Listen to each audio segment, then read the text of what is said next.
Hey, this is Pascal for Vanguard Global LLC. This course that I'm going to be going over with you is our $30,000 to $300,000 in business lines of credit. I'm literally going to cover everything that you could possibly want or need to know about how to build business credit, even if we have to start with bad credit to begin with, bad personal credit, that is. So I'm literally going to just go through everything that you would possibly want or need. So let's get started. So the first thing I need to let you know is business credit is different than corporate credit, because people have this confusion and they call or they think business credit and corporate credit are the same thing, and they're not.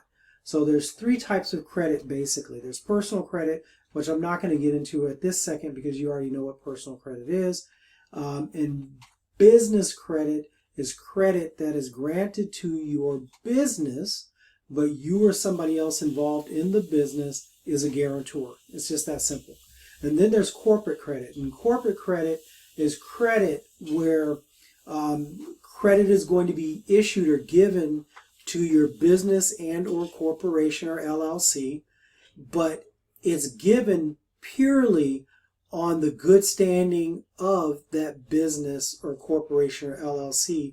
There's no requirement to have a guarantor, okay? Because your corporation is good enough to stand on its own 2 feet, so to speak. So what I want to do is I want to get started here with, basically we're going to talk about, what is business credit and how does it work?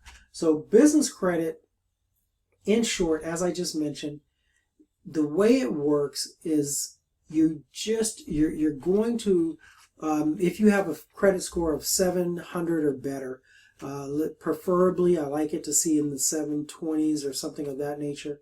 If you have a 700 plus FICO score, what you are able to do is simply go out and apply for credit as a guarantor for your corporation or LLC.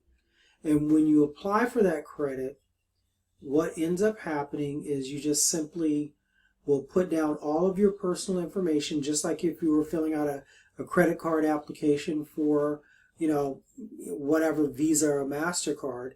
You're going to put all your personal information down, social and what have you, but on a business line of credit application, they're also going to ask for your EIN. Your EIN is your employer identification number. Some people refer to it as a tax ID number. They're both the same thing.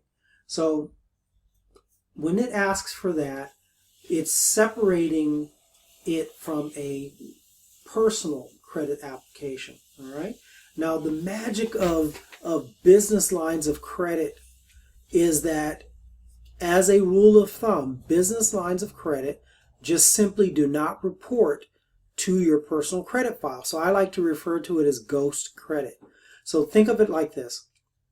Let's say that you went out and you were able to obtain 30, 50, 100, 200, $300,000 worth of business lines of credit cards.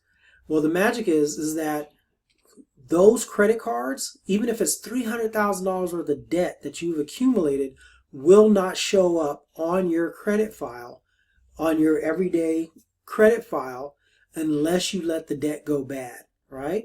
Because you remember, you're the guarantor. So if the debt goes bad, then it's going to be posted to your personal credit file. But other than that, you can literally have hundreds of thousands of dollars worth of credit and no one knows about it but you and the credit grantors, for the most part. So there are business credit, like Experian Business, they're going to know, obviously. But when it comes to business lines of credit cards, the power of that is that, A, it doesn't report to your personal credit file.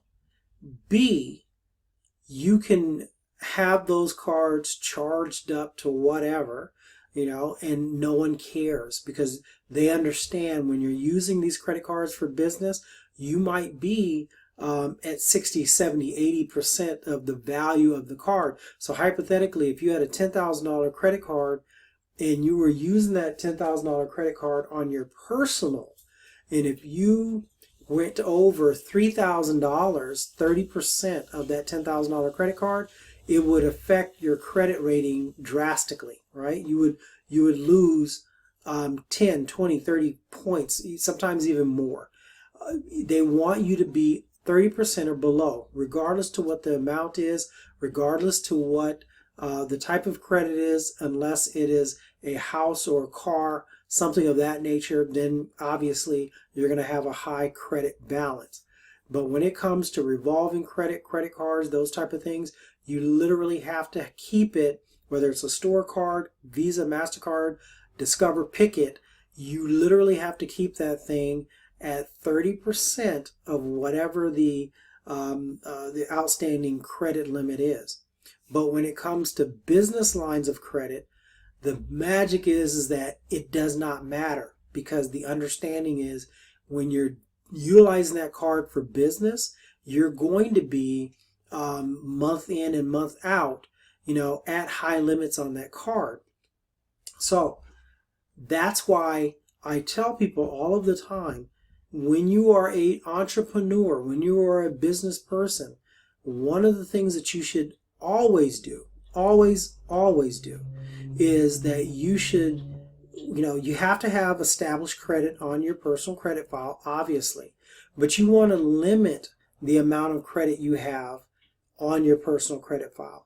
If you have a car, that's fantastic. If you have a house, that's fantastic.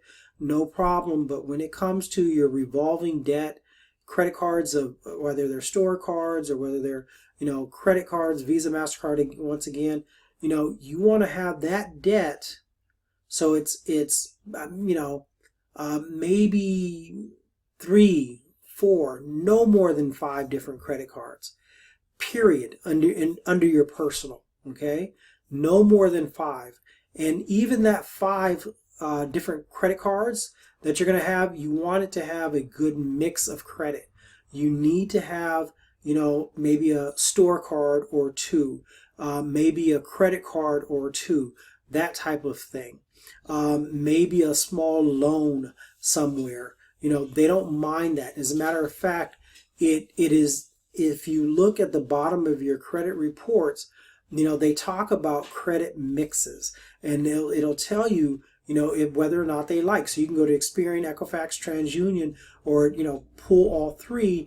And if you're reading the information at the bottom, which I suggest everybody does, it will tell you what they're looking for, right? They give you an idea of what their algorithms are looking for. And one of the things that they talk about is a good credit mix. And so that's something that you want to have. Is a good credit mix. You always, credit's just nothing but a big game. And so you want to give them exactly what they're looking for in order to, play the game in the manner in which they want you to play it. It's really, really simple. You can literally go bankrupt today, and within a year, 2 years, you could buy a home, you could have brand new cars, you could have all kinds of things if you play the game in the manner in which they want. Quite frankly, within months of filing bankruptcy, you can go out and start getting like secured cards and that type of thing to reestablish yourself, and then subsequently go after bigger credit and unsecured credit within 6 to 12 months. So once again, credit is a game, and you got to play the game the way they want you to play it, period. Okay, so let's get back to this. Business credit, I just want to just go over this until you just understand it. Business credit is credit that is granted to your business where you or somebody else involved in the business is the guarantor. The magic of business credit is that when you have it, it will literally not post to your personal credit, thus not screwing up your personal credit, your personal credit's debt to income ratio, your personal credit's anything. Now the inquiries will show But what we suggest to people is that, let's say hypothetically you have 3, 4, or 5 inquiries. You're going to wait 6 months, 12 months, and then you're going to subsequently get those inquiries removed. All right, it's not that difficult to do. So that is business credit in a nutshell. I just really wanted to go over that with you at the beginning of this. Video, and I know if you bear with me, you're going to get a lot of good information out of what I'm teaching you. So for this video, we're done. It's already at 10 minutes, and we're just going to kind of let this ride. And then in the next video, we're going to get more in depth. I just wanted to give you some basics in this video. So we'll catch me in the next video in a matter of seconds here.